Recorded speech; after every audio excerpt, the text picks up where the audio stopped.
안녕하세요. 책 읽는 오로라입니다. 오늘 준비한 작품은 정연희 작가님의 단편소설 날은 날에게 말하고입니다. 작가님에 대한 자세한 소개는 아래 더보기를 참고해 주세요. 그럼 지금 바로 이야기 속으로 들어가 보겠습니다. 편안한 시간 보내세요. 날은 날에게 말하고 정연희. 날은 날에게 말하고 밤은 밤에게 지식을 전하니. 그의 등 뒤에서 철컥 잠기는 서민 아파트의 현관문 소리는 그에게 다시는 돌아오지 말라는 신호처럼 서늘하다. 배웅할 사람도 없고 기다려줄 사람도 없는 빈 집에 문 닫히는 소리는 늘 그렇게 등떨미를 차갑게 떠밀어낸다. 거리로 나서는 11월 하순의 밤은 이미 겨울. 그는 전철의 막차 시간을 놓치지 않을 만큼 여유를 두고 집을 나섰다. 방한복에 장갑까지 중무장을 하고 나섰으나 60을 넘긴 사내에게 달려드는 추위는 나이를 알아본 듯 지레 움츠러들게 했다. 시내 쪽으로 나가는 막차 전철은 휘휘할 만큼 썰렁하다. 지방으로 들어오는 전동차에는 귀가하는 사람들의 표정이 각양각색으로 늘어져 있기 예사이지만 서울 중심가를 관통하는 막차에는 승객도 별로 없고 들어오는 차에서 흔히 보는 취객도 별로 눈에 띄지 않는다. 승객이 빡빡할 때의 전동차의 흔들림은 묵직한데 승객 없는 전동차는 헛헛한 소리를 질러대듯 공허한 굉음을 질러대며 달린다. 객석이 거의 비어있는 횡댕그렁한 전동차에 흔들리면서 그는 눈을 감았다. 날은 날에게 말하고 밤은 밤에게 지식을 전하니. 남자 60평생의 삶 속에서 날이 날에게 말하는 것을 들은 것은 무엇이었으며 밤이 밤에게 전하는 지식을 얻어가진 것은 또 무엇이라는 말인가. 방송국이 있는 여의도에 도착하는 시간은 대개 자정. 방송국 앞에는 관광버스가 67대가 늘어서 있고 버스를 중심으로 사람들이 우줄우줄 모여든다. 무씨 나오셨군요.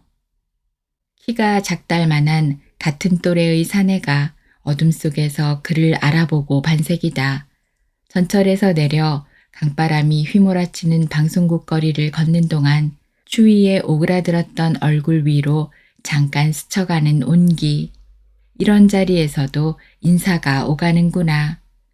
서로 통성명을 한 일도 없이 버스가 떠나기 전 회사 측에서 호명을 할 때 흘깃들어 익힌 성만 알고 있는 두 사람은 그나마 어석버석한 밤 시간에 의지가지가 되는 것을 반긴다.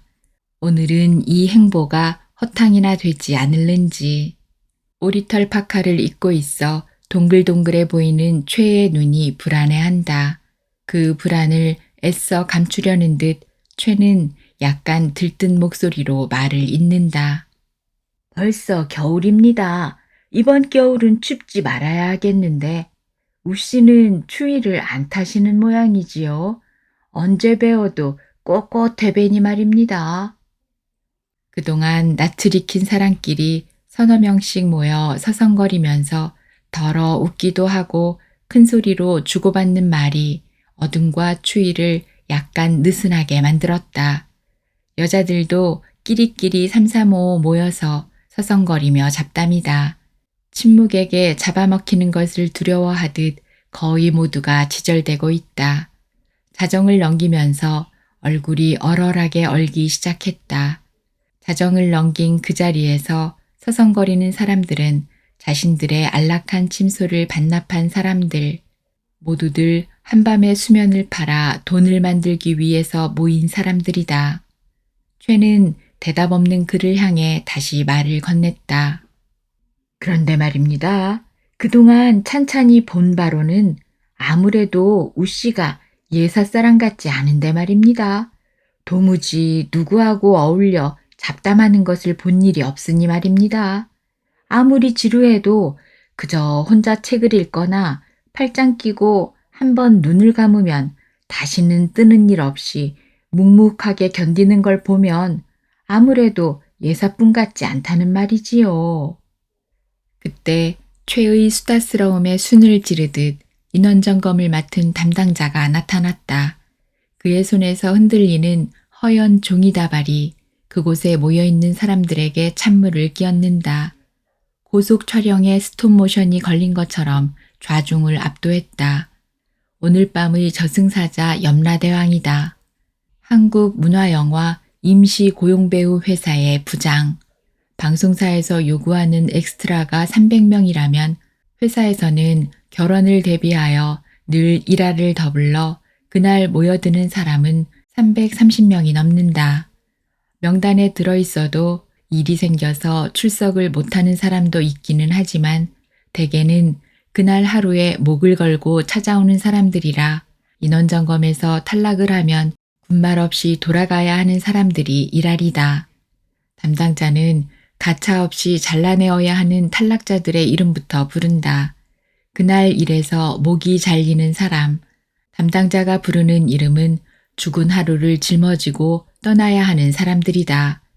임시 고용배우 회사에 일단 등록을 했어도 나이 들어 비리비리해 보이는 사람이거나 덜어 비위에 거슬리는 분위기를 드러내는 사람을 잘도 냄새 맡고 무 자르듯 잘라내는 것이 부장이 하는 일이다. 한 사람 한 사람 이름이 불려질 때마다 최는 자라목이 되었다가 몸을 흔들기도 하면서 좌불안석이다. 최가 우씨라고 부른 그나 최도 그 중에서 늘다리에 속하는 인물들이니 언제나 아슬아슬한 경계선상에서 귀를 기울이지 않으면 안 되는 형편이다.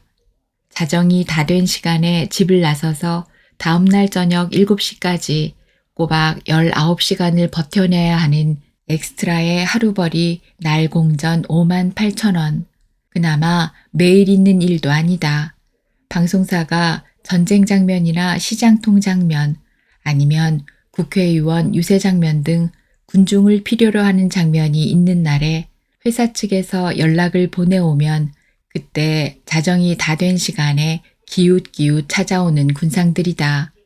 대체로 역사극 속에서 농민, 졸병, 대사 없는 대신, 내시, 궁녀, 무수리로 쓰일, 잠깐 스쳐가거나 화살이나 총을 맞고 죽는 장면을 위하여 등장하는 이름 없는 인간들이다. 그런데 그렇게 허위단심 찾아온 사람들을 되돌려 보내다니 그 벌이 남아 놓치게 되는 사람들은 도대체 자정을 넘긴 그 시간에 어떻게 집으로 돌아가라는 말인지.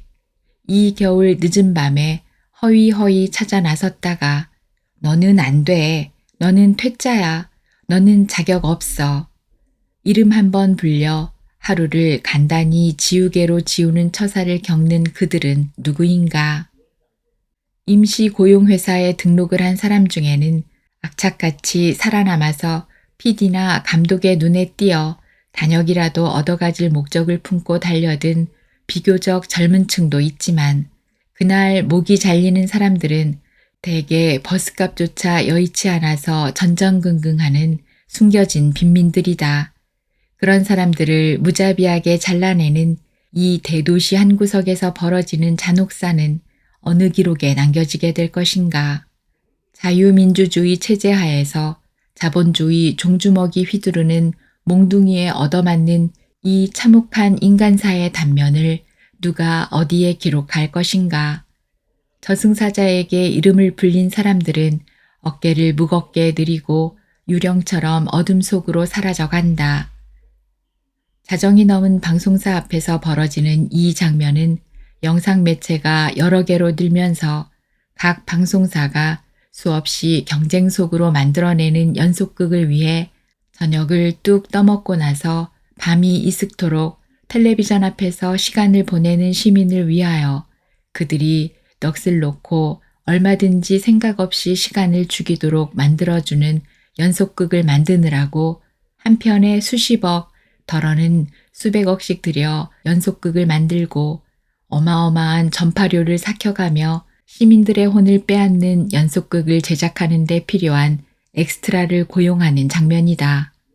그는 버스값에 목을 맬 정도로 핍절하지도 않고 덜어 당일 밤 목이 잘리는 일이 있어도 서울 장안에 살고 있는 여동생의 아파트로 찾아갈 수 있어 몸살 날 만큼 전전긍긍할 일은 없었다.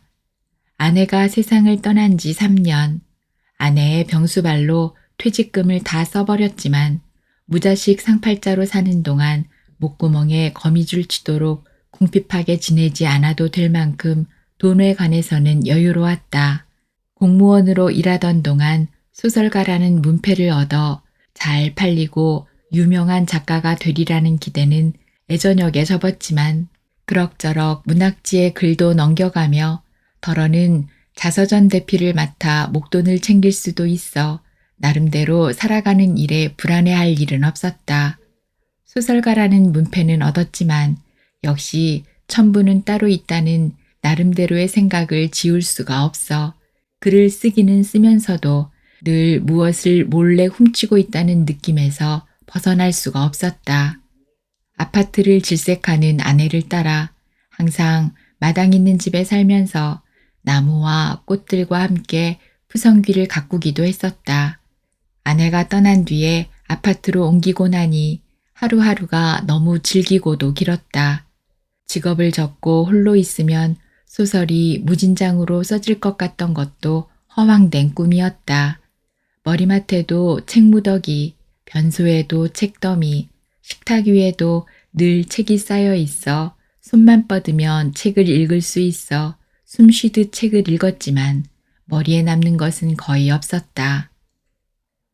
더러 친구들의 모임에 가기 위해 전철을 타면 이제는 늙은이들이 태반, 아침 뚝 떠먹으면 그 길로 들고 나서는지 이른 아침부터 전철에서는 마주치는 늙은이들이다.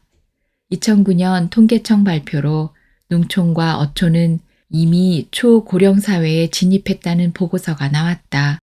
농촌 인구의 고령화 34.2%로 전년보다 0.9%포인트 상승이라나. 그는 전철을 탈 때마다 면구스러워서 노인석 가까이에 가질 않는다. 세계 어느 나라보다 대중교통수단이 잘 되어 있기도 하거니와 65세 이상이 돈 내지 않고 거저 탈 수 있는 천국이니 늙은이들이 들고 나서지 못할 이유가 없지. 환승역 곳곳에서는 술잔이나 걸친 할배들이 저마다 목청 도두어 손짓 발짓 다해가며 떠드는 모양새가 눈살 찌푸릴 일인데다가 노약자 자리에 처박혀 모주 썩는 냄새를 풍겨가며 골아 떨어진 꼴도 자괴감에 빠지게 만들었다. 어디를 둘러보아도 침침한 색채 없는 세상이다. 눈 줄 곳이 없어진 세상. 아내는 세상의 채색을 모조리 걷어간 듯 남아있는 남편의 삶은 잿빛이었다. 엑스트라 회사에 관한 이야기를 처음 들었을 때 허구한 날 홀로 지새우는 밤을 면할 수 있는 일이다 싶어 대뜸 솔깃해서 찾아갔었다. 담당자가 흘낏 바라보더니 찜찜한 표정을 지었다. 연세가 하다가 적잖이 고생스러운 일인데요. 그렇게 쉽게 볼 일이 아니라고요. 굳이 이런 일을 하셔야 할 만큼 궁해 보이지도 않는 어르신이. 끝내 탐탁치 않아 하면서 등록을 받아주었다. 그랬던가. 그나마 저런 사람의 눈에도 굶기가 끼어있는 늙은이로는 보이지 않는다니 그는 잠깐 마음을 놓고 속으로 웃었다. 그날 밤 회사의 염라대왕이 들고 나선 명단 위에 그대로 살아남아서 버스에 오른 사람들은 한숨 돌리고 자리를 잡는다. 다행스럽게 살아남은 최는 서둘러 버스에 올라 자리를 잡고는 설레발이다. 우씨! 우씨! 여기 자리 잡았소? 히터 나오는 자리를 잡았으니 조금 있으면 따뜻해질 거요. 그는 최의 호의를 거절할 수 없었지만 고맙지 않았다. 될 수 있으면 남과 함께 앉지 않고 빈자리에 홀로 앉아 눈이라도 붙이고 싶었는데 최의 옆자리라면 가는 동안 내내 영양가 없는 잡담에 대꾸를 하지 않을 수 없을 테니 지레 피곤해졌다. 서로 어울려서 찾아온 친구들이 아니면 엑스트라들끼리는 되도록 서로 아른 체를 하지 않는다. 더러 어울려서 등록을 한 여자들끼리는 히덕거리는 수다가 끊이지 않기도 하지만 남자들 사이에서는 목구멍이 포도청이라 하루살이처럼 달려든 일용직을 누구도 드러내기 원치 않는다. 새벽 1시가 넘어서야 나타난 버스기사는 기계적으로 운전석에 앉아 시동을 걸었다. 살아남은 자들의 안도가 버스 실내를 금방 훈훈하게 만들었다. 덜컹 버스가 움직이자 누구의 입에서 터지는 한숨인지 기나긴 한숨소리가 엔진 소리보다 컸다. 그는 몇 번 만난 최에 대해서 아는 것이 없었다. 궁금할 일도 아니어서 물어본 일도 없었고 할 수 있으면 말을 줄이고 싶었다. 그런데 아니나 다를까 최는 드디어 말문을 열었다. 우씨는 자식 농사를 어떻게 지었습니까? 우리네는 샌드위치 세대지요.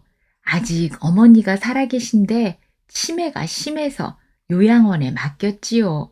자식놈 둘을 두었는데 큰 놈은 하는 일마다 쭈그러들어서 우리 늙은이들이 살겠다고 장만했던 집까지 날린 데다가 작은 놈은 애 어머니 아예 집을 나가서 죄 없는 늙은 할매가 아이 둘을 맡아가지고 씨름입니다 그려. 요즘은 그저 새끼가 원수라는 생각뿐이지요. 오죽하면 이 짓을 하겠다고 나섰겠습니까? 나도 한때는 사람 대접 받아가며 사는 것처럼 살았던 때가 있었지요. 늙은이들의 사설은 대개 비슷하다. 그는 대꾸 없이 버스 의자 등받이를 뒤로 미루고 눕듯이 기댔다. 최도 눈치를 채었는지 더는 떠들지 않고 낑 하는 소리를 내며 고개를 눕혔다. 감았던 눈을 뜨면 속도를 올린 차창으로 명멸하는 고혹적인 불빛이 아름답게 스쳐 지나간다. 모두들 어디를 그리 쏘다니는지 거리에는 질주하는 차들이 그들먹하다. 저들은 무엇을 위하여 수면을 반납하고 저리 치달리는가. 밤도 낮도 따로 없이 해가를 하고 치닫는 자동차와 하늘을 헤집고 다니는 수십만 대의 비행기는 지구를 보호하고 있는 오존층에 구멍을 내고도 모자라서 지구 곳곳을 수석거려 석유를 뽑아내느라고 지구를 벌집처럼 만들지 않았는가. 1차, 2차 세계대전은 지구의 자원과 거기서 생산되는 부를 더 많이 차지하기 위한 소유가 목적인 전쟁이었다나. 20세기와 21세기로 들어서면서 인류는 쓰레기를 만들기 위해서 살고 있는 괴물이 되어버렸고 버스의 진동에 몸을 맡긴 그는 숨을 쉬고 있는 자신이 갑자기 괴물처럼 느껴졌다. 문명, 산업혁명, 인간이 인간답게 살기 위한 몸부림으로 이룩한 삶의 현장, 그 종점이 이곳이라는 말인가. 가난과 불편을 벗어나면 사람답게 살 길이 열린다고 믿었던 자들의 골수에서 빼어낸 꾀와 땀과 피값으로 얻어낸 산업혁명이라는 인간의 편에 세워진 그럴듯한 가면은 결국 돌이킬 수 없는 쾌락이라는 중독을 안겨준 것뿐이다. 인류가 그 삶의 목적을 소유에 두고 살아가게 만든 산업혁명은 인간 각자에게 쾌락이라는 눈먼 우상만을 안겨주었다. 등 뒤에 자리를 잡은 여자 둘이 목소리를 낮추고 조심스럽게 소곤대고 있었지만 대화 내용은 고스란히 그의 귀로 스며들었다.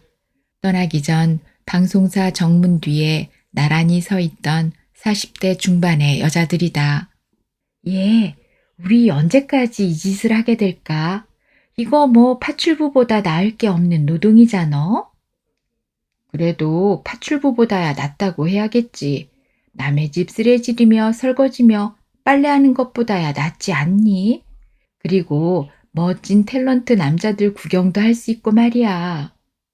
치, 그 잘난 사람들 기고만장하는 꼴 보면서 뭘 얻겠다고? 그림의 떡이지. 어떻게 하다가 그들은 운 좋게 주인공이 되어 한 번 출연에 1,500여만 원이 넘는 출연료를 받아가며 세상을 지배할 듯이 살아가는데 우리는 고작 그들의 팔찌에서 이름 없는 궁녀 아니면 무수리, 그리고 장터 거리에 행인 노릇이나 하고 있는데 그래도 그런 펄펄 나는 탤런트한테서 기라도 받는 것 같아서 나는 좋던데. 객적은 소리 그만해라. 요즘 지방 소도시에는 남성 전용 발 마사지 집이 기하급수적으로 늘고 있다는데 마사지 한 번에 7만 원이라더라. 아마 시간이라야 1시간이나 그 정도겠지? 전에는 이발소가 그 짓을 해서 단속이다 뭐다 난리를 쳤던 때가 있었는데 이제는 한술 더 떠서 남성 전용 발 마사지라니. 그래도 거기서 일하는 여자들 벌이가 주인한테 주인이라야 포주겠지. 어찌됐건 그 진드기들한테 뜯기고도 하루에 20만 원 벌이야 안 되겠어? 우리가 밤을 패어가며 하루 19시간을 시달리다가 받는 5만 8천 원. 하기는 죽으면 썩어질 몸 어떻게 쓰던 실컷 부려먹으라지. 어쩌면 그네들이 용감한 결단을 낸 건지도 모르지. 그렇게 몸뚱이 하나 들고 나선 여자들도 오죽하면 그리 나섰겠니? 처량하다 처량해. 이놈의 세상이 어떻게 망하려고 이러는지 원. 그렇다고 우리가 남성 전용 마사지 가게를 열 돈도 없고 또 남이 벌린 가게에 얼굴을 들이밀어 봐야 써주지도 않을걸. 포주들이 우리 보고 할머니 왜 왔어요? 그럴 게다. 그리고 그들은 키들키들 웃었다. 그러다가 훨씬 심술궂은 목소리의 여자가 한숨 섞어 말했다. 한 10년만 젊었어도. 왜? 10년만 젊었으면 그 길로 나가게? 죽으면 썩어질 몸이니 까짓것 한 번 죽는 몸 써먹겠다는 게야? 길만 있으면 들고 나서겠다. 빈말이라도 그러지 말아라. 몸뚱이는 숨 끊어진 뒤에 썩어서 흙이 되겠지만 우리 육신 속에서 뿌리를 내린 영혼은 어디로 가라고. 영혼? 영혼 같은 소리 하고 있네.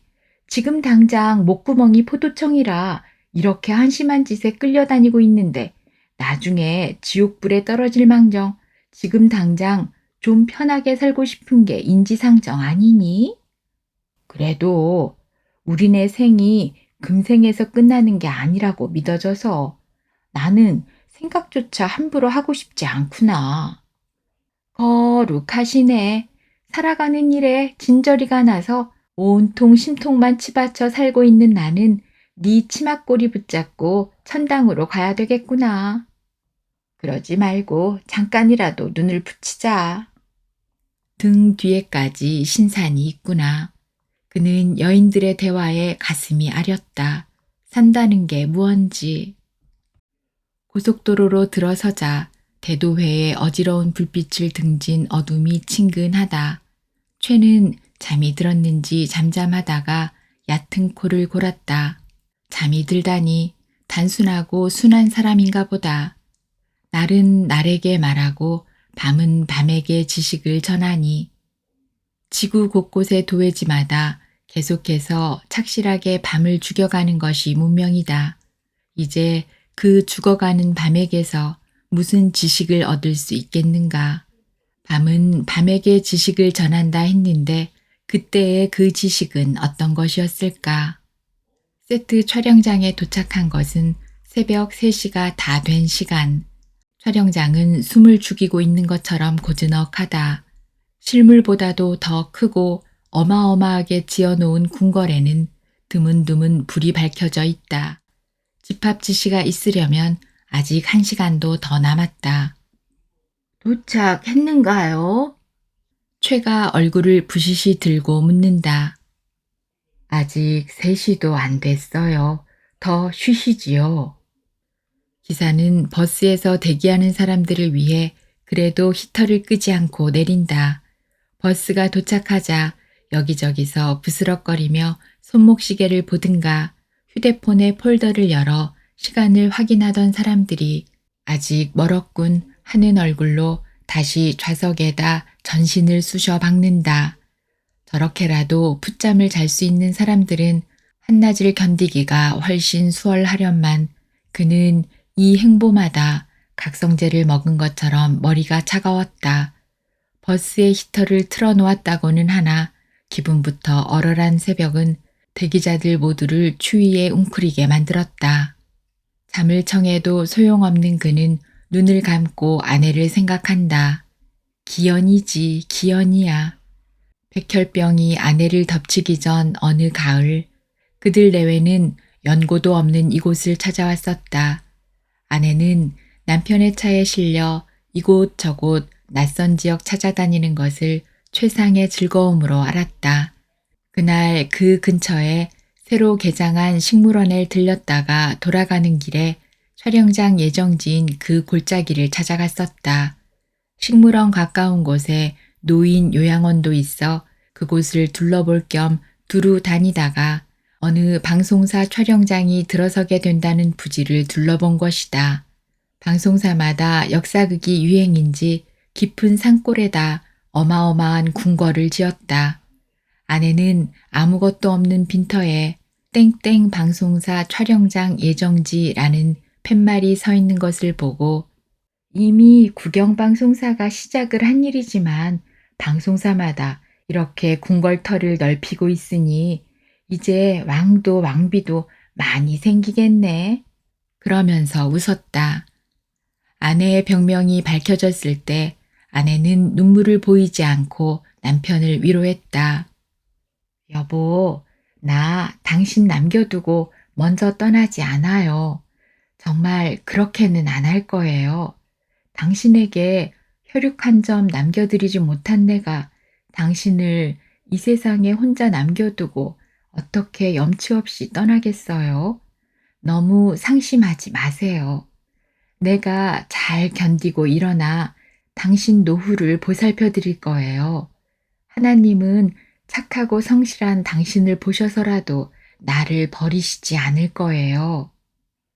하지만 아내가 5차례째 항암 치료를 받는 동안 남편으로서는 너무도 애처로워 저런 고통을 당하느니 차라리 떠나는 편이 낫겠다는 생각까지 들었다. 그렇게 6차례째 항암 치료를 받았던 그 봄에 뼈만 앙상하게 남은 아내가 식물원 이야기를 꺼냈다. 그곳 봄꽃이 가을보다 더 좋을 텐데. 그는 아내를 안고 다닐 작정을 하고 차를 몰아 식물원으로 갔다. 아내는 건불처럼 가벼웠다. 아내는 남편의 품에 안겨 갖가지 빛깔로 식물원 정원을 현란하게 장식한 꽃들을 보다가 꺼져가는 목소리로 혼자 중얼거렸다. 천국은 이보다 더 아름답겠지? 발병 초에 남편을 위로하던 씩씩함은 이미 자취를 감춘 뒤였다. 식물원을 둘러보고 떠날 무렵 아내는 문득 생각난 듯 말했다. 참, 그 방송사 촬영지가 이제는 완성이 됐을까? 궁금하면 들려서 가지 뭐. 그렇게 그는 아내를 싣고 그 골짜기에 들렸었다. 실개천을 끼고 늘어선 왕벚꽃이 눈부신 구름처럼 활짝 핀 길을 달리면서 그는 아내 몰래 눈물 지었다. 결국에는 떠나고 말 사람. 함께 살아온 40년이 이렇게 한 줌 재보다 가볍다니.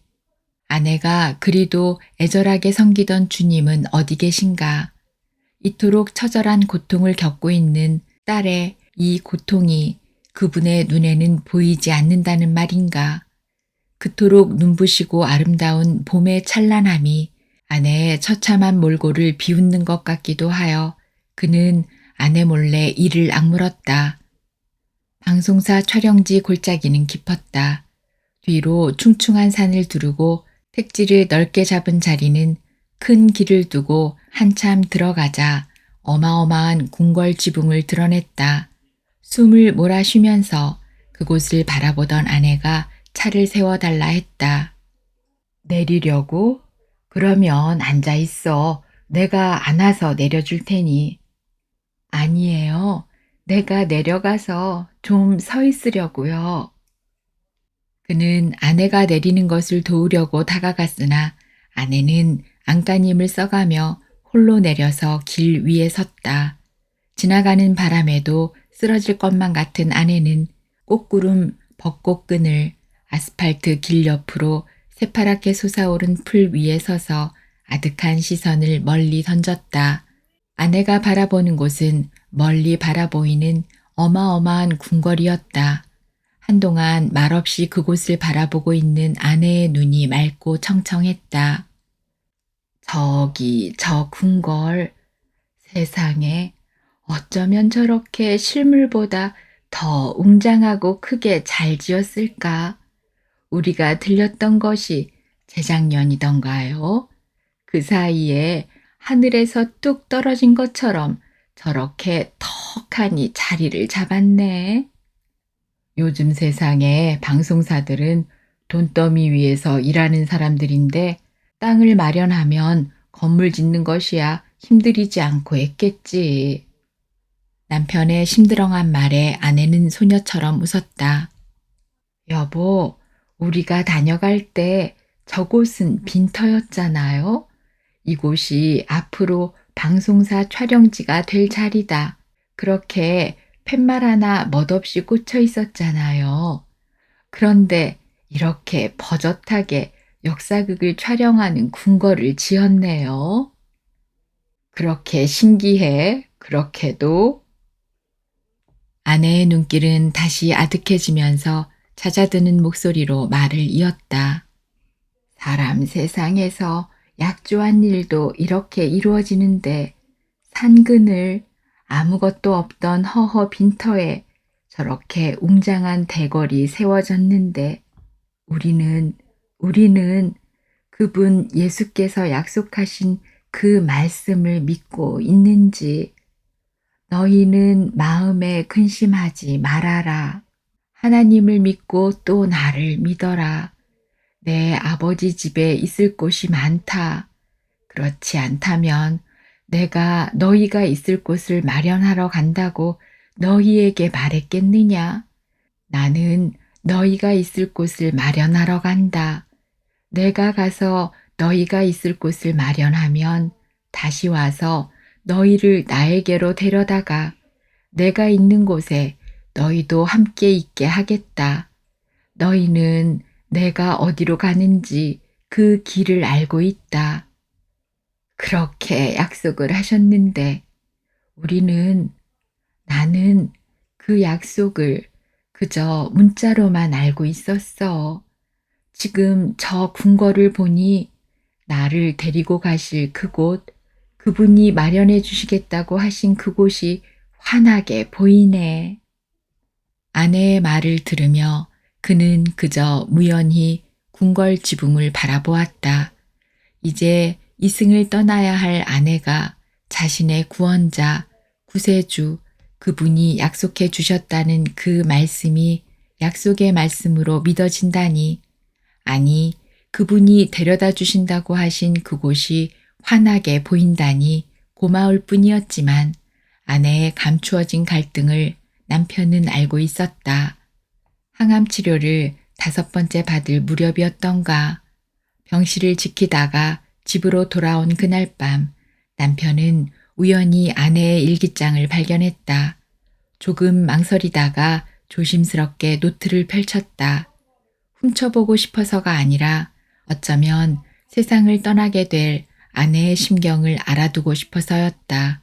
단정하던 아내의 글씨가 흐트러져 있는 것을 보면 고통 중에 힘겹게 쓴 것이 역력했다. 재앙이 흙에서 일어나는 법도 없고 고난이 이 땅에서 솟는 법도 없다. 인간이 고난을 타고 태어나는 것은 불티가 위로 나는 것과 같은 이치이다. 욥기 5장 6절에서 7절. 눈물을 흘린 자국인지 노트 모서리가 얼룩져 있었다. 인생이 땅 위에서 산다는 것이 고된 종살이와 다른 것이 무엇이냐. 그의 평생이 품꾼의 나날과 같지 않으냐.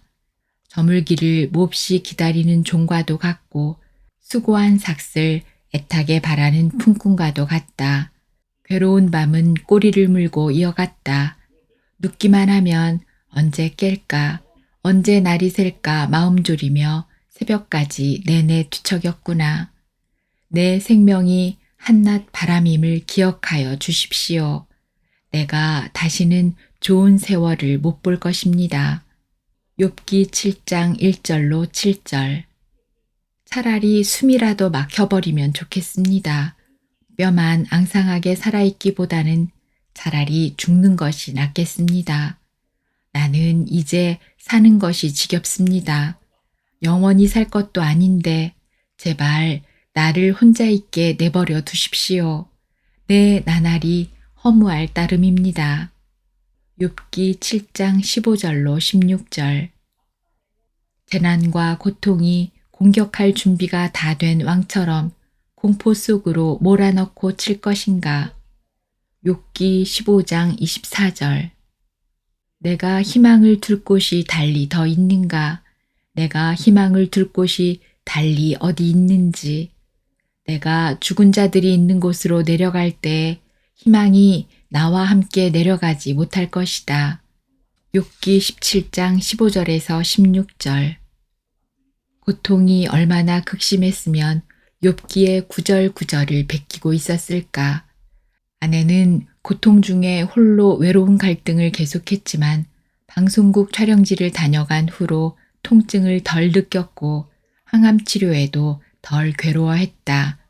9번의 항암 치료도 소용없이 고생 끝에 끝내 눈을 감았지만 숨을 거둔 아내의 얼굴은 아름답고 편안했다.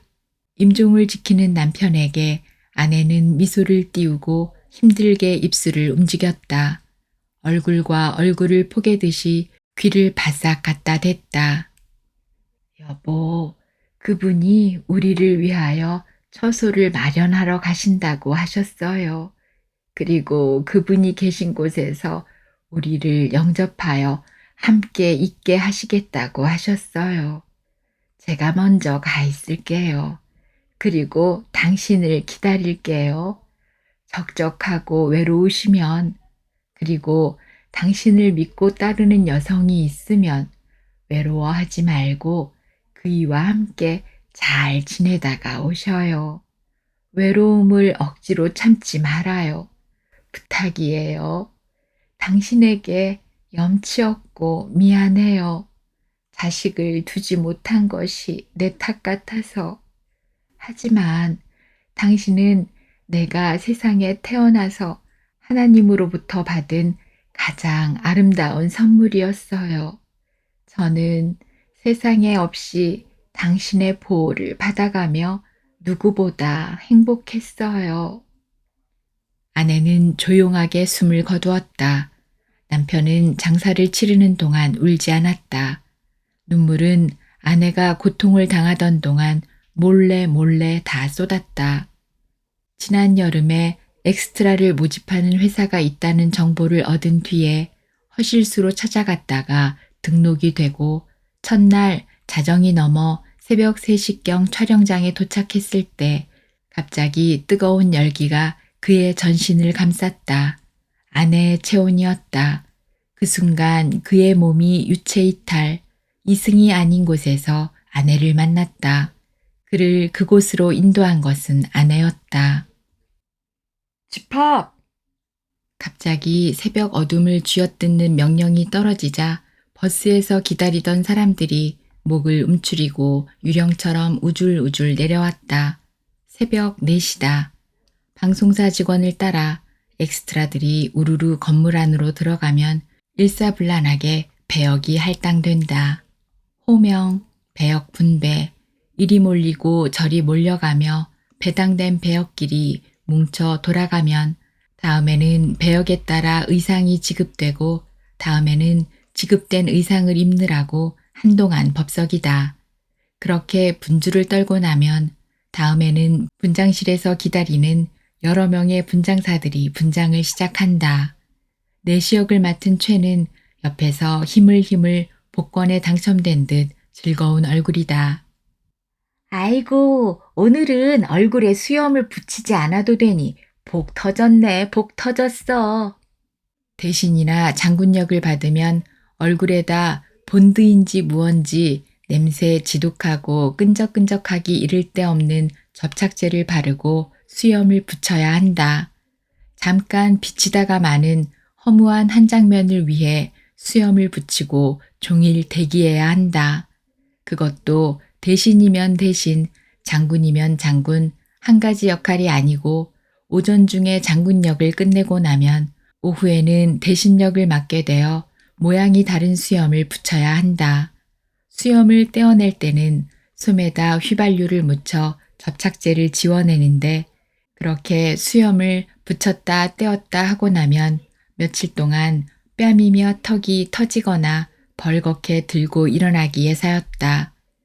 엑스트라 보급 회사에서는 되도록 인건비를 아껴 사람을 덜 쓰고 방송사가 요구하는 촬영에 충당할 꾀를 내어 한 번 데려간 엑스트라에게 병사역도 줬다가 농민옷도 입혔다가 대신에 수염을 붙여주기도 하면서 알뜰하게 부려먹는다.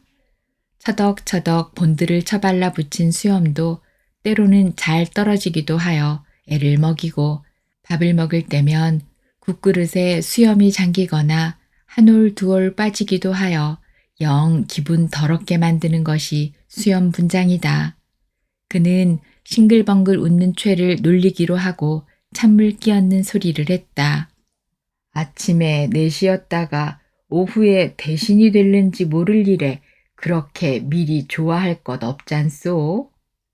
어떻든 우선 수염 붙일 일이 없으니 좋다는 게지요. 그런데 우씨는 관복에다가 관디를 띠고 수염을 붙이면 영락없는 대신입디다. 아주 그럴듯해요. 원래 귀티가 나는 사람이니 그런 의상도 제격으로 보입니다 그려. 그는 공연히 실없는 농담 한마디 건넸다가 거북하기 짝이 없는 말을 듣게 된 것에 다소 짜증이 났다.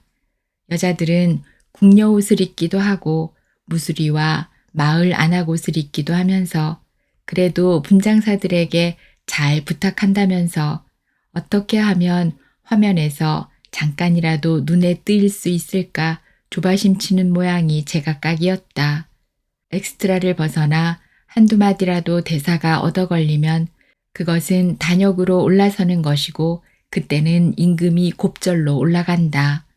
엑스트라들의 목표는 어떻게 해서라도 단역이 되는 것, 어떻게 해서라도 PD의 눈에 띄어 남자든 여자든 운을 얻어 단역으로 올라서면 그것은 다시 조연을 바라볼 수 있는 디딤돌이 되어주기 때문이다. 수선스럽게 의상을 입고 분장을 하고 그렇게 두어 시간 분주를 떨고 나면 촬영팀이 촬영기사, 조명 담당, 음향 담당 등을 거느리고 도착하는 새벽 6시경이다. 그리고 아침 해가 이듬하기 올라온 7시 반경 번쩍거리는 승용차를 몰고 1급 탤런트들이 도착한다. 그들은 하나같이 어찌 그리 당당한가. 선택받은 자들의 여유로움과 두려움 없는 활달함이 눈부실 정도다. 기름지고 나름대로 육향이 풍기는 향기를 지니고 있다. 자정이 다 되어 차출된 뒤에 버스에서 한밤을 밝힌 엑스트라들에게 아침밥은 제공되지 않는다. 촬영장 산골에는 가게는커녕 인가도 없다.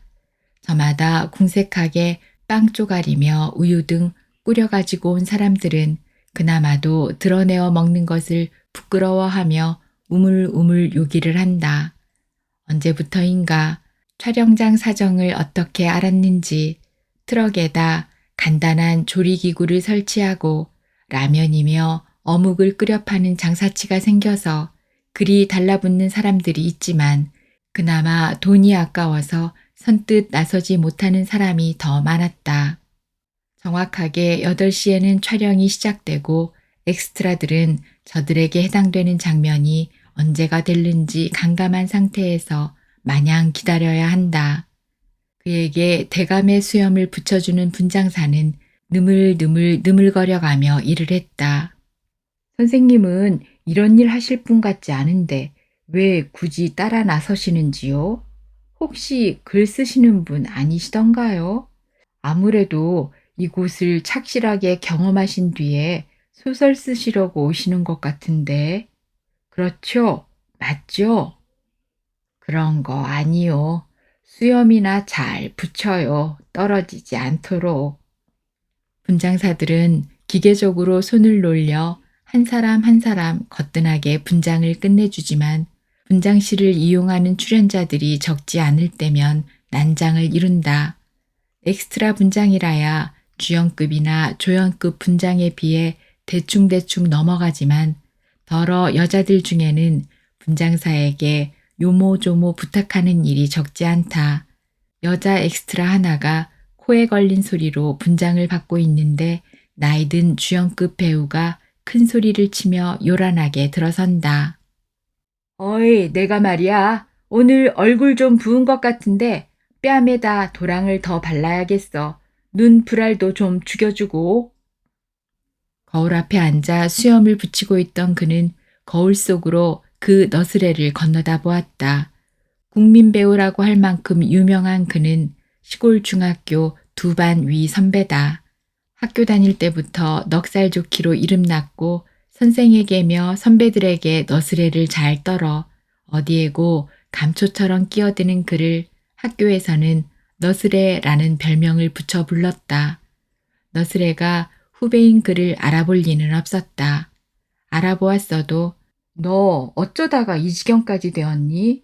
무안을 줄 것이 뻔한 노릇이었을 텐데 그를 못 알아보고 거드럭거리는 그 꼬락서니를 익명이라는 안경 너머로 구경할 수 있어 여유로웠다.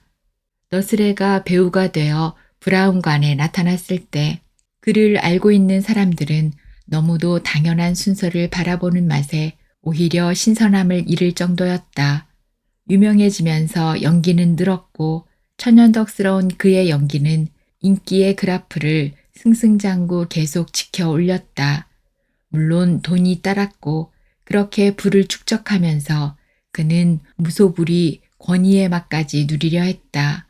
그 정도에 이르면 누구라도 아나무인이 되는가.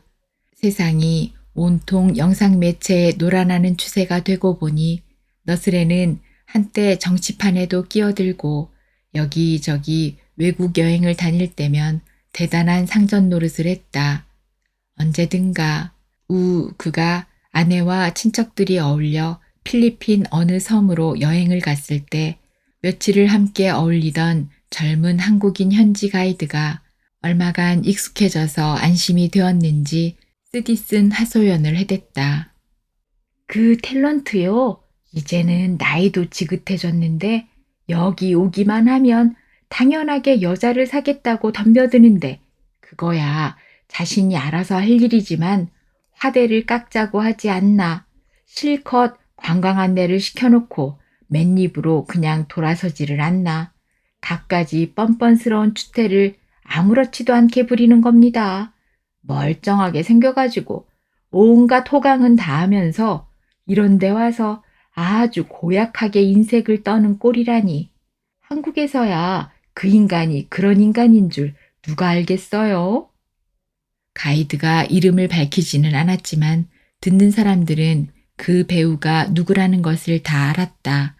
그뿐 아니라 우가 뉴욕에 살고 있는 처남에게 들렸을 때 처남에게서도 지린내가 나는 이야기를 들었다. 처남은 너스레의 대학 후배였다. 아이고 형님 그 너스레 말입니다. 여기만 오면 오입이 당연한 순서예요. 올 때마다 당연하게 여기저기 데려다 달라고 나를 부려먹는 것은 그렇다 치고 언제인가는 맨해튼 호텔에서 그 짓을 해놓고 황급하게 나를 불러 신신당부하기를 야야 마누라가 왔는데 말이야. 나 며칠 너희 집에서 묵었다고 해주라. 알았어? 알았어? 엉구렁을 치는 겁니다. 그치 이곳에 들리기만 하면 이 여자 저 여자 맛보느라고 무척 바쁜 인간이에요. 시청자들이야 그 인간이 그런 인간인 줄 어떻게 알겠어요? 처남은 입에 거품을 물고 말을 이었다. 그 인간이 어떤 인간이냐 하면 콜택시로 입에 풀칠하고 살아가는 후배차를 5시간, 6시간씩 끌고 다니다가 수고비를 주기는커녕 고맙다는 말 한마디 없이 돌려보내는 도적 같은 놈이에요. 제 자식들을 뉴욕에서 공부시키면서 수없는 사람들에게 폐를 끼치고 가난한 콜택시를 그렇게 울거먹는 놈이라고요. 그러나 너스레의 인기와 수명은 길었다. 누구도 그의 그러한 이면을 알 필요 없이 그저 그가 브라운관에서 잘 놀아만 주면 좋았다. 돈과 인기 아니면 권력을 틀어쥐고 있으면 인간이 그리 되는가. 자본주의 체제 하에서 복권에 당첨되듯 돈을 벌고 인기를 얻고 권력 잡을 기회만 있으면 인간은 얼마든지 뻔뻔스러워져도 되는 것인가. 돈이 그 사람인가. 인기가 그 사람인가. 권력이 그 사람인가.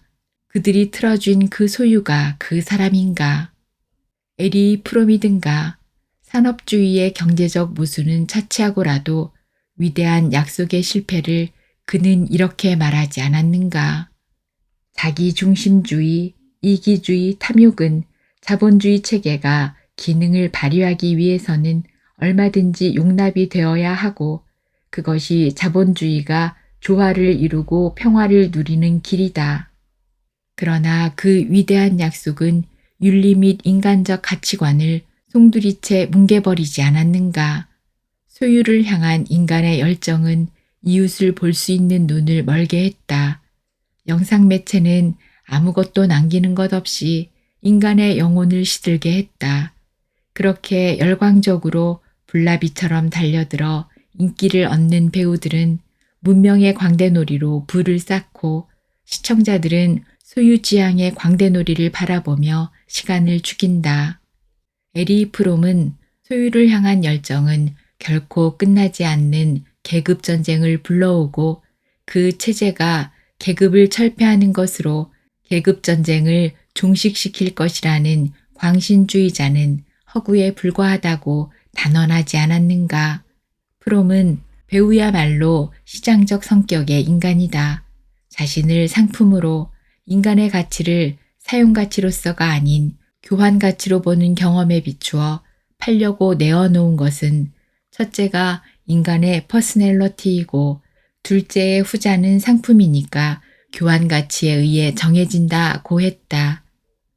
왕의 거동처럼 당당한 너스레의 현신을 바라보며 우는 연극 속에서의 배역이 아니라 인생의 배역을 누가 정해주는 것인지 잠깐 쓰라린 생각에 빠졌다.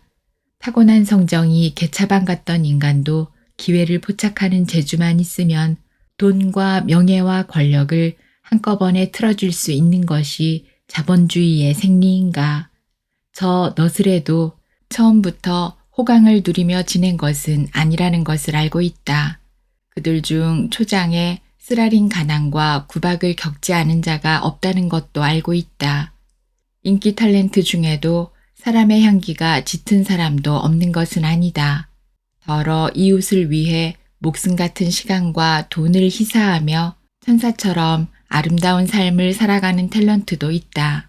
하지만 어떻든 지금 극중배역뿐 아니라 인생배역에서 흥청망청 살아가고 있는 저들과 잠깐 스쳐 지나가는 장면 하나를 촬영하기 위해 19시간을 매달려 있다가 파김치처럼 늘어져 돌아가면서 겨우 6만 원도 안 되는 일당을 받아야 하는 이 인생의 격차는 누가 만들었다는 말인가. 연속극 영화 속에는 1000가지 만가지 인간이 등장한다.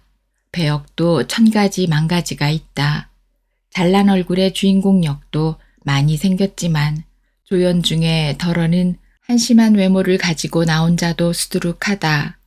개성과 인내가 출세의 열쇠였다. 감독과 선배들에게 온갖 지청구를 받아가면서도 죽은 듯이 참고 참다가 단역 배우가 되고 다시 조연을 잘 해내다가 이제는 그가 끼지 않으면 안 될 정도로 입지를 굳힌 배우들도 적지 않다. 덜어는 죽어도 연기가 늘지 않아 보는 사람이 숨막히게 만드는 작자도 있는데 그래도 계속 팔리는 것을 보면 요지경 중에 요지경이 방송사라는 곳이다.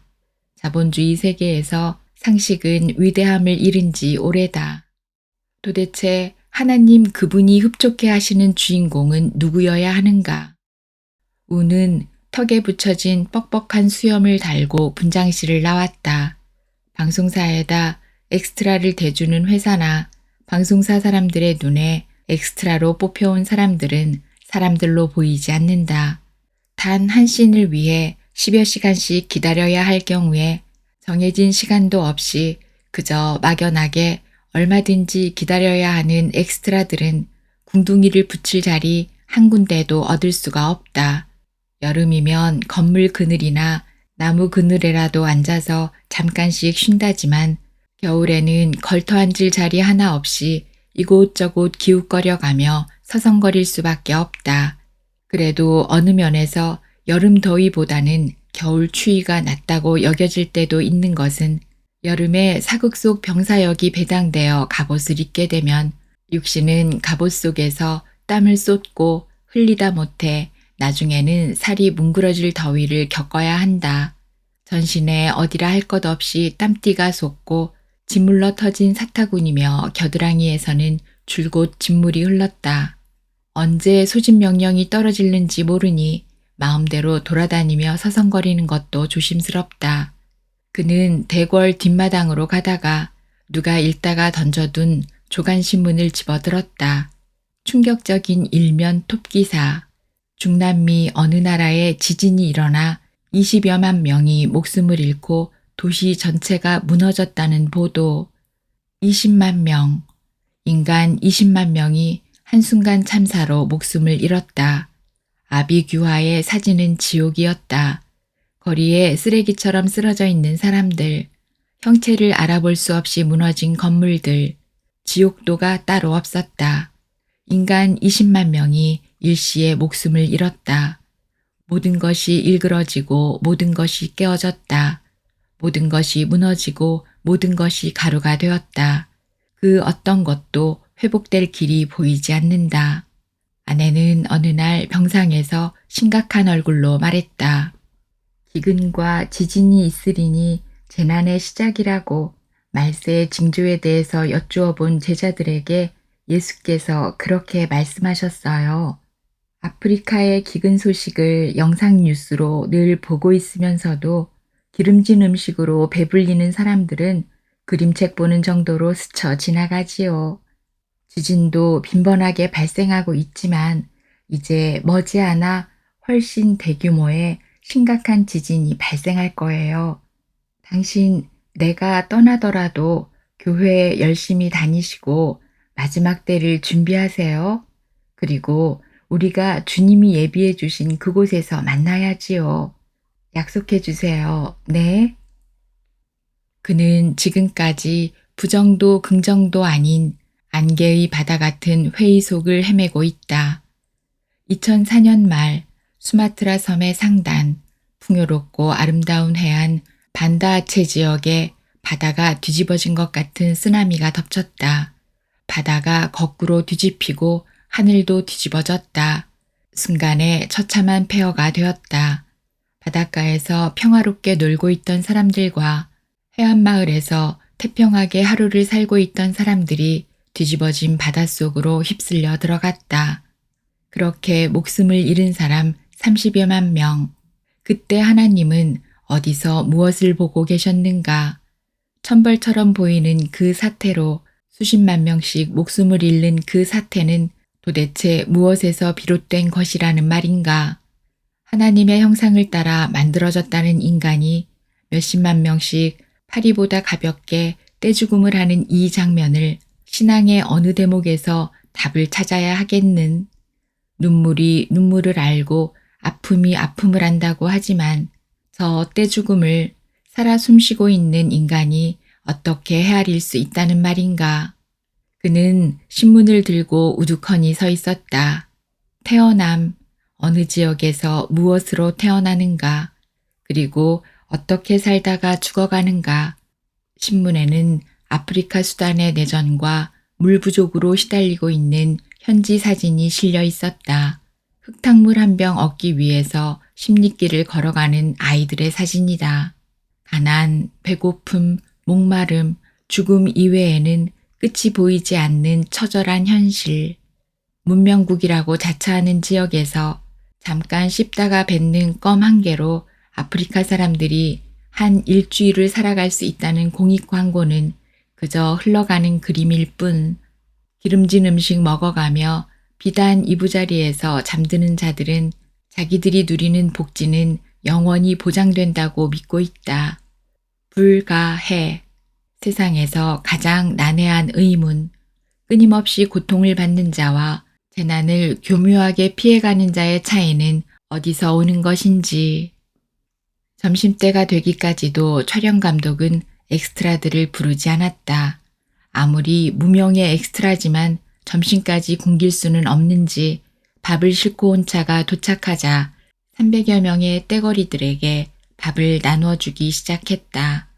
어제 자정에 방송사에 도착한 뒤로 줄곧 버스에서 밤을 지내고 아침이라야 각자 꿍쳐가지고 온 빵 쪼가리로 요기를 했으니 점심까지 무료하게 기다리던 떼거리들에게는 무엇보다 반가운 복음이었다.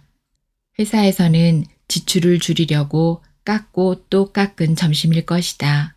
반찬이라야 뻣뻣한 김치 쪽에 두부하고 싸구려 어묵으로 양을 채운 그렇고 그런 도시락이었다. 된장국물이라고 일회용 컵에 한 국자씩 발발 떨며 퍼주는 양으로는 밥 두어 술에 바닥이 나고 회사 측에서는 뜨거운 물 정도의 아량도 베풀지 않았다. 모두들 개능 감추듯 점심을 먹고 또 부지 하세월로 집합명령만 기다리며 서성거렸다. 1시경이나 지나 대사 없는 대감역으로 불려가 어전 회의 장면을 찍느라고 한동안이 걸렸는데 그 장면 촬영이 끝나자 조감독이 달려와 소리쳤다. 이봐요. 전쟁 장면 촬영이 곧 있을 테니 대감 수염 빨리 띄고 장군 따라다니는 부관의 수염으로 갈아붙이시오. 빨리 빨리. 그는 다시 분장실로 달려가 대감의 관복을 벗은 뒤에 서둘러 분장사 앞에 앉았다. 아침에 대감 수염을 붙여주던 분장사가 싱글싱글 웃어가며 농을 걸었다. 저도 꽤나 심심했던 모양. 어이구 아저씨 인기 대단하시네요. 대감에 장군 부관에 조금 있으면 무어라도 한 자리 하시겠는데요. 그는 편하게 농을 받아쳤다. 아, 알렉산더 대왕이나 나폴레옹도 때가 되니까 죽고 말던데 이 그림자 놀이에 지나지 않는 아우성 속에서 황제가 되어본들 달라질 게 있는가.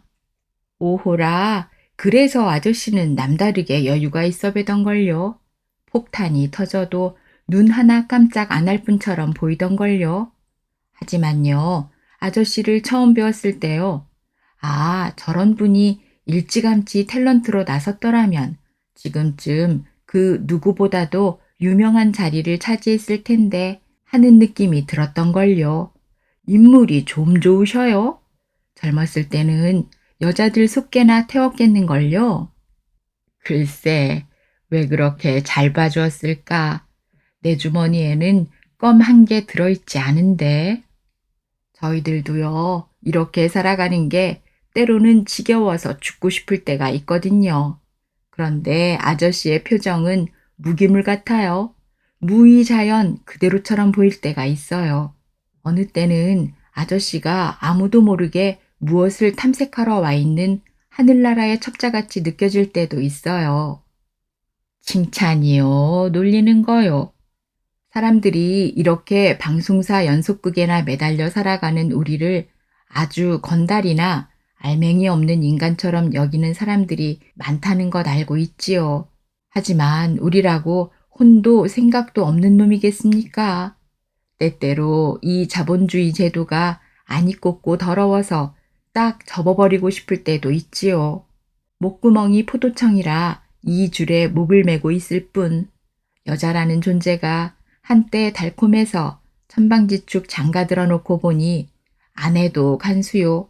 자식은 더 무서운 간수가 되어 나에게서 한시도 눈을 떼지 않고 있으니 삶의 현장이 감옥이라고 느껴질 때도 없지 않네요. 저쪽에서 여자들의 분장을 맡아 부지런히 손을 놀리고 있는 여자 분장사들은 끊임없이 세세거려가며 수다스럽게 쫑알대는데 이 중년의 사내는 왜 이리 처졌을까? 이 각박한 현장 어디서 위로의 말 한마디를 찾아낼 수 있을까? 하기는 허구한 날 남의 얼굴, 그것도 배역 따라 천의 얼굴을 만들어야 하는 이 짓이 때로는 지겨울 때도 있으리라. 차례를 기다리고 있는 출연자 핑계로 그는 자리를 털고 일어났다. 한 장면 촬영을 위해 하루 종일 기다리는 경우도 많았는데 오늘은 배역이 2가지나 주어지니 그나마 지루함이 덜했다. 전쟁 장면에서는 쏘고 찌르고 자빠지고 쓰러지는 아수라장을 찍느라고 3번, 4번 다시 찍고 또 다시 찍느라고 체력 소모가 이만저만이 아니다. 총을 쏘거나 활을 당기고 포화의 연기 속에서 아우성을 쳐야 하는데 엑스트라들은 한풀이 때를 만난 듯 천대받아가며 이름도 없이 얻어맞고 짓밟히는 장면에서 마음껏 악을 쓰고 마음껏 소리 지른다. 더러 죽는 신용을 하는 자는 참으로 그 자리에서 그렇게 죽어 자빠지기를 열망하는 인간처럼 그렇게 장렬하게 쓰러진 뒤에 촬영이 끝나도 일어나려 하지 않는 인간도 있다. 가인이 아벨을 죽이고부터 시작된 전쟁, 인류 역사가 이어지는 동안 결코 끝나지 않을 사륙, 대왕이라 일컬어지는 알렉산더, 유럽 전역을 피로 물들이고도 영웅처럼 회자되고 있는 나폴레옹, 희대의 악마 히틀러와 스탈린, 모택동, 그리고 김일성에게 이끌려 이 땅에서 죽어간 이름 없는 병사들, 지금까지 지구에 태어났다가 세상을 떠난 인류의 숫자 940억이라는데 그 중에서 전쟁에 끌려가 왜 죽는지도 모르면서 죽어간 전쟁의 엑스트라는 얼마가 되겠는가? 도대체 신이 계시다면 신이 지명한 진정한 주인공은 누구라는 말인가? 알렉산더? 나폴레옹? 그렇게도 턱없이 떼죽음으로 몰고 간 전쟁에서 도대체 주인공은 누구라는 말인가? 턱없이 떼죽음을 한 그들은 신이 정한 엑스트라인가? 하나님의 엑스트라인가? 그는 감독의 지시에 따라 장군의 뒤를 이리저리 따라 옮겨다니고 쓰러진 군병들을 걷어차가며 숨차게 달리면서 인류가 디뎌온 처절한 역사를 돌아보았다. 악을 짓기를 물마신같이 하는 가증하고 부패한 인간. 욥기 15장 16절. 가증하고 부패한 인간이 가는 길이 주인공이든 엑스트라건 그 끝장은 같은 것인가? 알렉산더나 나폴레옹처럼 이름이 남겨졌으니 주인공인가? 그러면 역사 속 전쟁에서 그 헤아릴 길 없는 병사들의 죽음은 누가 받아들이는가? 그들 모두는 정령 신의 엑스트라인가? 대개는 아수라장 전쟁 장면을 대차례 촬영한다. 그 중에서 제일 잘 되었다고 여겨지는 것을 골라서 쓰기 위해서다. 전쟁 장면을 대차례 연기하고 나면 젊은이들도 대개는 지쳐 늘어진다.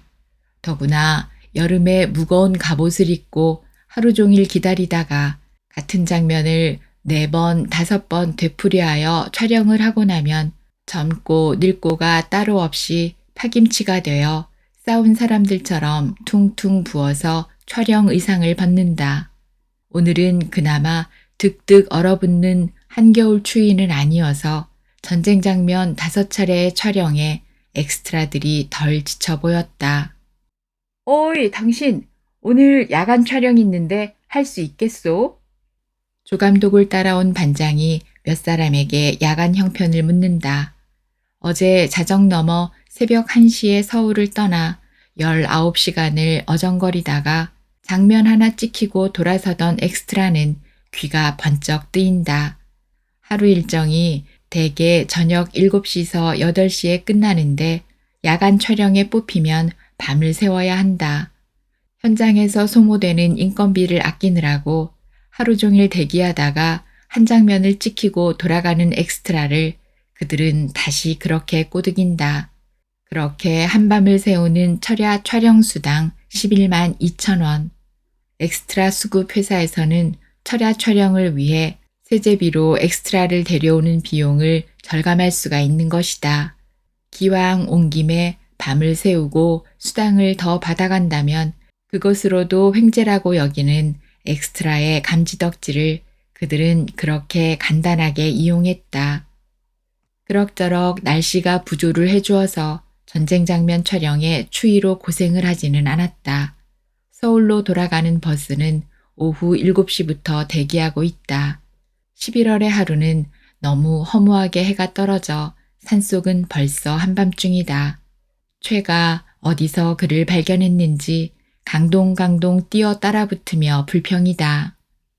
에이, 우리가 언제까지 이렇게 무명의 대용물로 살아야 하는지. 최는 버스에서도 그의 옆자리에 냉큼 올라앉았다. 아닌 게 아니라 최의 몰골은 어제 자정해 보았을 때보다 훨씬 초췌해 하루 사이에 폭 늙어 보였다. 그는 마음을 가다듬고 측은지정으로 입을 열었다. 그리 자괴감에만 빠질 일이 아니지요.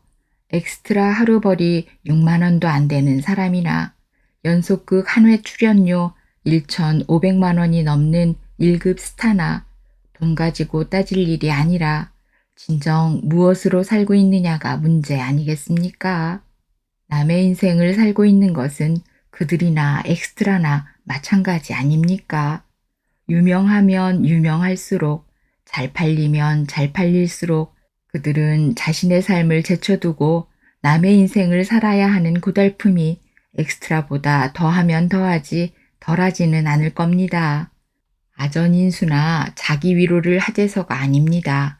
1급 배우들이 돈이야 지천으로 번다지만 그들에게 자기 생활이 얼마나 있겠어요. 조용하게 자신을 성찰할 시간이 어디에 있겠어요.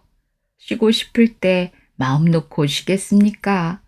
아무 생각 없이 놀고 싶을 때 마음 놓고 빈들거릴 수가 있겠습니까? 노상 가상현실 속에 남의 인생을 살아야 하는 그들이 겪는 허무가 어느 때는 더 심각할걸요.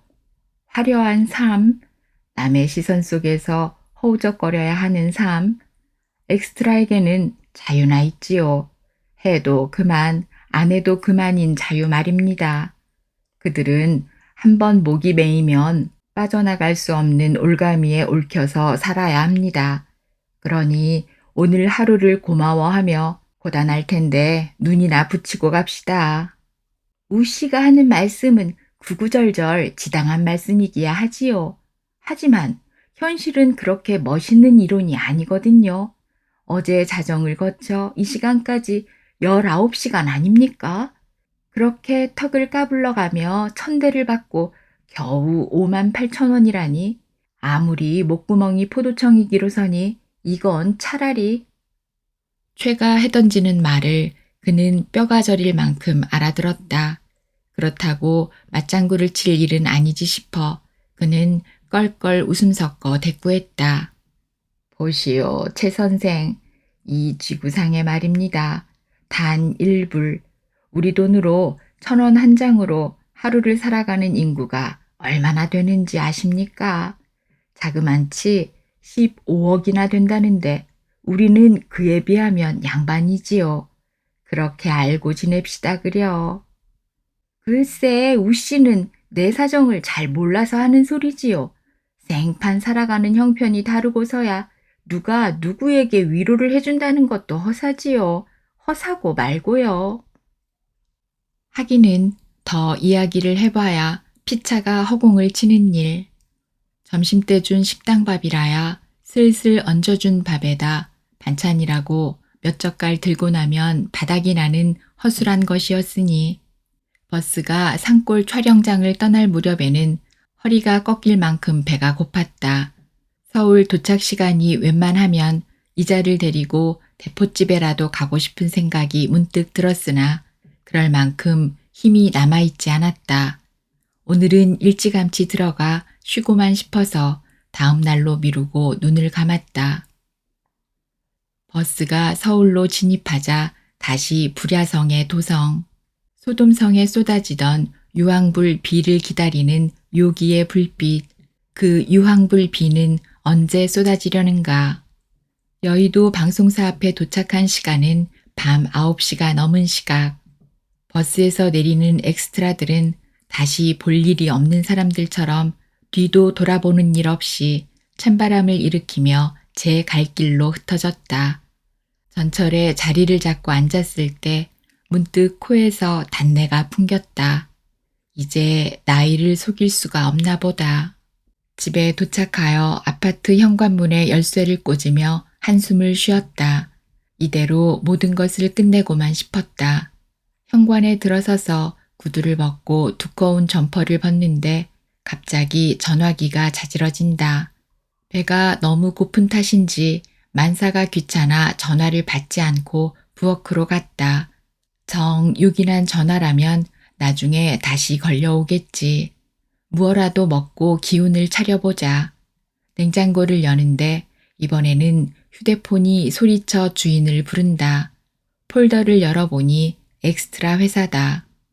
우씨, 내일 촬영 일정 잡혔어요. 시계를 보니 전철 막차 시간이 얼마 남지 않았다. 오늘 무단히 가지 않으면 회사는 다시 그를 부르지 않을 것이다. 엑스트라에게는 정해진 시간이라는 것이 없다. 그는 먹는 것을 포기하고 다시 현관으로 나갔다.